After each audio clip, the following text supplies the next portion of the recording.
नमस्ते मित्रों, excellence YouTube channel में आपका स्वागत है। हर खबर सबसे पहले पाने के लिए इस चैनल को सब्सक्राइब करें, वीडियो को लाइक करें और सभी के साथ शेयर करें। धन्यवाद। हेलो दोस्तों, आज का वीडियो बहुत ही इंपॉर्टेंट होने वाला है। अगर आप जीडीएस में काम करते हैं और खासकर बीपीएम यानी कि ब्रांच पोस्टमास्टर है तो आप वीडियो बिना स्किप करे ए टू जेड पूरा देखें। तो दोस्तों आज इस वीडियो में हम लोग देखेंगे कि जो यूनिफाइड दर्पण मोबाइल ऐप लॉन्च होगा कुछ दिन में ही, अक्टूबर महीने में ही इसका रोल आउट हो जाएगा। तो रोल आउट होने के पहले क्या प्री रोल आउट एक्टिविटीज करना पड़ेगा ऑल बीओज में, तो वो आज हम वीडियो में देखेंगे दोस्तों। ठीक है, तो आप जानते हैं कि यूनिफाइड दर्पण मोबाइल ऐप लॉन्च हो गया है और डाक कर्मयोगी पोर्टल पर इसका ऑल एम्प्लॉइज जितना है जीडीएस उन सभी का ट्रेनिंग भी कंप्लीट हो चुका है। अब बस बाकी है रोल आउट होना यूनिफाइड दर्पण मोबाइल ऐप का। ठीक है, इसके लिए आप सब लोग जानते हैं कि आरआईसीटी डिवाइस जो है उसको विथड्रॉ कर लिया जाएगा और उसके बदले में एंड्रॉइड डिवाइसेस जैसे कि टैब या फिर मोबाइल या फिर मोबियोसिन का जो एक डिवाइस देखा था आपने, वो सारे दिया जाएगा और उसमें यूनिफाइड दर्पण मोबाइल ऐप इंस्टॉल कर दिया जाएगा और उसी से ही बीओ का हर काम करना पड़ेगा। तो इसके लिए दोस्तों पहले कुछ एक्टिविटीज जो है वो हर बीओ में बीपीएम को करना पड़ेगा। तो उसी विषय पर आज चर्चा करेंगे। इधर पर देखिए, kind attention, all the BPMs are requested to note the following points to be followed for pre-rollout activities to be done at BIOS। तो रोल आउट होने के पहले कुछ एक्टिविटीज है जो बीओ में करना पड़ेगा। फर्स्ट आप देखिए, all the BPMs should ensure that the details of Aadhaar and Aadhaar linked mobile number have already been shared with subdivision। It is also to be ensured that the mobile number should not be changed before rollout। तो दोस्तों आप जानते हैं, आप GDS के जो डाक कर्मयोगी portal पर ट्रेनिंग किए हैं यूनिफाइड दर्पण मोबाइल एप्लीकेशन में, उसमें देखा होगा कि डिवाइस में अब से हम 3 तरीके से लॉगिन कर सकते हैं। एक तो है आपका बायोमेट्रिक से जो आधार डेटाबेस से कनेक्टेड होगा, ठीक है, और दूसरा है यूजर नेम और पासवर्ड से, आपका जो यूजर नेम होगा और पासवर्ड होगा उससे आप लॉगिन कर सकते हैं। और तीसरा जो है वो है आधार ओटीपी, यानी कि आपका आधार नंबर पर जो मोबाइल नंबर लिंक होगा उस मोबाइल नंबर पर एक ओटीपी भेजा जाएगा और उस ओटीपी को डाल के आप डिवाइस में लॉगिन कर सकते हैं। तो अब तक क्या होता है दोस्तों कि आरआईसीटी डिवाइस में आप बायोमेट्रिक के अलावा, फिंगरप्रिंट के अलावा लॉगिन नहीं कर सकते हैं। बायोमेट्रिक होने के बाद फिंगरप्रिंट से ही लॉगिन किया जाता है डिवाइस में, लेकिन अब से ऐसा नहीं होगा। 3 तरीके से बीपीएम डिवाइस में लॉगिन कर सकता है। एक तो है यूजर नेम पासवर्ड, दूसरा है आधार बायोमेट्रिक और तीसरा होगा आधार ओटीपी।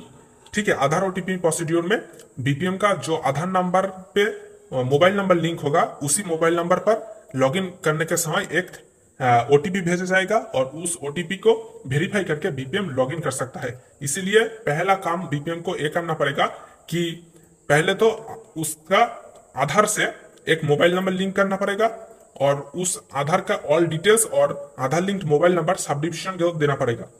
और रोल आउट होने के पहले बीपीएम ने आधार में जो मोबाइल नंबर लिंक किया है उसको चेंज नहीं कर सकते। ठीक है दोस्तों, इसका मतलब है अगर आप रोल आउट के पहले ही आधार नंबर पर जो मोबाइल नंबर लिंक है वो चेंज करते हैं तो रोल आउट के बाद आपको डिवाइस में लॉगिन करने के समय प्रॉब्लम आएगा। ठीक है, आपका रजिस्टर्ड मोबाइल नंबर पर ओटीपी नहीं जाएगा तो आप लॉगिन नहीं कर सकते। तो पहला पॉइंट तो ये हो गया कि आपका आधार नंबर पर जो फिलहाल के लिए मोबाइल नंबर लिंक्ड है उसको आपको चेंज नहीं करना होगा और आधार के डिटेल्स अपने सब डिविजन पर सबमिट करना होगा ताकि वो लोग डाटाबेस में अपडेट कर सकते हैं। दूसरा है all the available stamp should be transfer to the account office and make sure that the stamp balance of the BO has been updated as 0 in SAP for that concern BO. तो दोस्तों आप सब लोग जानते हैं कि हर branch office में स्टैंप दिया जाता है सेल के लिए और इसके साथ साथ रेवेन्यू स्टैंप भी दिया जाता है। ठीक है, रेवेन्यू स्टैंप 1 रुपये का होता है। तो हर ब्रांच ऑफिस में ये सब सप्लाई किया जाता है बीपीएम को। ये सारे स्टैंप रेवेन्यू सब सेल करना पड़ता है और उसके बाद स्टैंप का जो पैसा है वो अकाउंट ऑफिस भेजना पड़ता है। लेकिन दोस्तों इधर पर बोला गया है कि रोल आउट होने के पहले अगर कोई भी बीओ में कोई भी स्टैम्प बैलेंस है तो उसको 0 करना पड़ेगा। मतलब कि अगर मान ले आपके बीओ में 200 रुपए का स्टैम्प है और 100 रुपए का रेवेन्यू है तो आपको क्या करना पड़ेगा, 200 रुपए का स्टैम्प और 100 रुपए का रेवेन्यू आपको सेल दिखाकर अकाउंट ऑफिस यानी कि सब ऑफिस को पैसा भेज देना होगा और आपने बीओ में स्टैम्प का बैलेंस है वो 0 कर देना पड़ेगा। ठीक है, आप बीओ में कोई भी स्टैम्प या रेवेन्यू नहीं रख सकते हैं। तो दोस्तों इसके लिए आप सबसे पहले अगर देखें कि अगर आपके बीओ में कोई भी स्टैम्प है तो देखें वो सैप में दिखाया गया है या नहीं। ठीक है, उसके बाद अगर आप स्टैम्प सेल करते हैं तो आरआईसीटी डिवाइस से भी आप स्टैम्प सेल कर सकते हैं और स्टैम्प सेल करके आप अकाउंट ऑफिस पैसे भेज दीजिए, वो लोग सैप में अपडेट कर देंगे और आपका बीओ का जो स्टैम्प बैलेंस है वो 0 हो जाएगा। ठीक है दोस्तों, और रोल आउट होने के बाद आपको अकाउंट ऑफिस से फिर से नई तरीके से स्टैम्प भेजा जाएगा, तब आप फिर से स्टैम्प सेल कर सकते हैं। तीसरा पॉइंट है the most important point is that BO should ensure BO wallet balance and SO SAP balance should be tallied. मतलब कि दोस्तों आप लोग जानते हैं कि ब्रांच ऑफिस में दो तरह का बैलेंस होता है। एक तो है बीओ वॉलेट बैलेंस जो आप आरआईसीटी डिवाइस में चेक कर सकते हैं, उस दिन का बीओ का बैलेंस कितना है। आरआईसीटी डिवाइस में ही आप वॉलेट बैलेंस चेक कर सकते हैं कि बीओ का वॉलेट में कितना बैलेंस है। और दूसरा जो सब ऑफिस से आता है बीओ स्लिप में, उधर पर एक बैलेंस लिखा रहता है सैप बैलेंस। ठीक है, तो दो तरीके का बैलेंस होता है, एक है बीओ का वॉलेट बैलेंस और दूसरा है एसओ का सैप बैलेंस। तो क्या होता है कभी कभी बीओ में सीएलसी यानी कि मोबाइल नंबर लिंक होता है आधार पर, तो वो सब अपडेट नहीं हो पाता है सैप में, तो इसीलिए बीओ वॉलेट बैलेंस और सैप बैलेंस में डिफर हो जाता है। कभी कभी 100 रुपए का 200 रुपए का डिफर हो जाता है, बीओ का बैलेंस ज्यादा हो जाता है, सैप का कम हो जाता है, और कभी कभी बीओ का तो घट जाता है लेकिन सैप बैलेंस ज्यादा हो जाता है। ठीक है दोस्तों, या फिर कभी कभी ऐसा भी होता है कि आप बीओ में कोई भी रजिस्ट्री लेटर बुक करते हैं या फिर पार्सल बुक करते हैं या फिर स्पीड पोस्ट बुक करते हैं, लेकिन आप बीओ से कर लेते हैं, पैसा ले लेते हैं, सब कुछ ठीक है, लेकिन आप सब ऑफिस जब भेजते हैं तो सब ऑफिस में सैप में कुछ प्रॉब्लम की वजह से वो सैप में अपडेट नहीं हो पाता है, इसीलिए सैप का बैलेंस घट जाता है और आपका बीओ का बैलेंस ज्यादा हो जाता है। तो दोस्तों आपको देखना है कि आपको बीओ में बैलेंस और सैप बैलेंस में अगर कोई डिफर है तो आपको वो डिफर को 0 करना पड़ेगा। ठीक है दोस्तों, तो सबसे पहले आप कोई भी एक डेट ले लीजिए, उस दिन का आपका बीओ का वॉलेट बैलेंस कितना है वो चेक कीजिए, और एसओ से जो बीओ स्लिप आया था उसमें कितना क्लोजिंग बैलेंस है वो चेक कर लीजिए। अगर दोनों सेम है तो कोई प्रॉब्लम नहीं, और अगर दोनों डिफरेंट है तो आपको कितना डिफरेंस है वो कैलकुलेट करना पड़ेगा।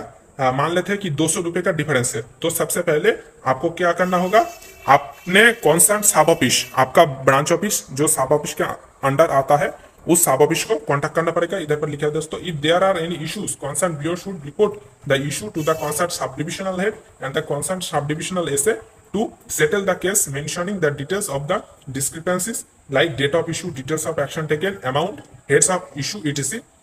ठीक है दोस्तों, तो अगर बीओ का बैलेंस में कोई डिफर है तो सबसे पहले आपको कंसर्न सब ऑफिस जो है उसका एसपीएम के साथ कांटेक्ट करना पड़ेगा और बताना पड़ेगा कि सर 200 रुपए का मेरा डिफर हो गया है, मैं ये रजिस्ट्री बुक किया था, पार्सल बुक किया था, लेकिन आपका सैप में ये रिफ्लेक्ट नहीं हुआ है, इसीलिए बैलेंस में डिफरेंस आ गया है दोस्तों।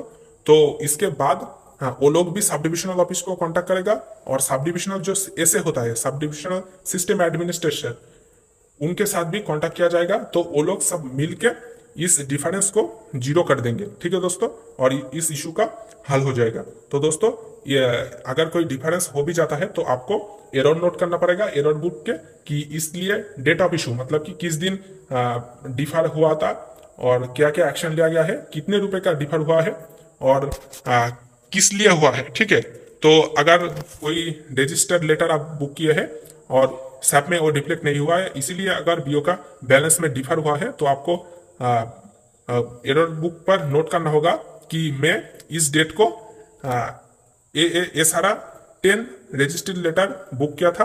ठीक है, और रजिस्टर्ड लेटर्स जो है उन सबका नंबर भी मेंशन करना पड़ेगा और ऑल डिटेल्स देकर आपको एरर नोट करना पड़ेगा, और उसके बाद एसपीएम सब डिविजनल हेड यानी कि एएसपी या फिर आईपीओ और सब डिविजनल एसए यानी कि सिस्टम एडमिनिस्ट्रेटर के साथ कांटेक्ट करना पड़ेगा, और वो आप सबका प्रॉब्लम तुरंत सॉल्व कर देगा। All this point should be treated as most urgent. तो दोस्तों ये सारे पॉइंट बहुत ही अर्जेंट है। ठीक है, क्योंकि बहुत ही जल्द अक्टूबर से ही रोल आउट का प्रोसेस शुरू हो जाएगा और आपको डिवाइस दे दिया जाएगा। तो दोस्तों पहले आप ये 3 काज कर लीजिए, पहला तो है कि आपका आधार नंबर पर जो मोबाइल नंबर लिंक है उसको चेंज ना करें। दूसरा है अगर आपके बीओ में कोई भी स्टैम्प बैलेंस है तो उसको सेल दिखाकर स्टैम्प बैलेंस जीरो कर देना पड़ेगा। और तीसरा जो मोस्ट इंपॉर्टेंट है वो है अगर बीओ का बैलेंस और एसओ का सब बैलेंस में कोई डिफरेंस है तो उसको सॉल्व करके आपको डिफरेंस को जीरो कर देना पड़ेगा। ठीक है दोस्तों, तो ये 3 काज आप पहले कर लीजिए दोस्तों। ठीक है, अगर कोई प्रॉब्लम आता है, ठीक है, अगर कोई प्रॉब्लम आता है समझने में और कोई भी विषय अगर आपको समझने में दिक्कत आ रहा है तो वीडियो का कमेंट सेक्शन में जरूर कमेंट कीजिए, आपका हर एक सवाल का जवाब दिया जाएगा दोस्तों। और हाँ, ऐसे ढेर सारे इन्फॉर्मेशन पाने के लिए हमारे साथ जुड़े रहे। ऑल नोटिस हर जानकारी सबसे पहले आपको इस चैनल पर उपलब्ध किया जाएगा। और इस यूट्यूब चैनल का जो ऑल इंडिया जीडीएस ग्रुप का टेलीग्राम चैनल है वो भी ज्वाइन कर लीजिए। उधर पर हर नोटिस, हर पीडीएफ, हर जानकारी सबसे पहले आपको दिया जाता है। ठीक है दोस्तों, तो मिलते हैं अगले वीडियो में, तब तक के लिए धन्यवाद। तो दोस्तों, आशा करते हैं कि ये वीडियो आपके लिए हेल्पफुल रहा होगा। ऐसे और भी ढेर सारे खबर सबसे पहले पाने के लिए वीडियो को लाइक करें, ज़्यादा से ज़्यादा शेयर करें और चैनल को सब्सक्राइब करें। धन्यवाद।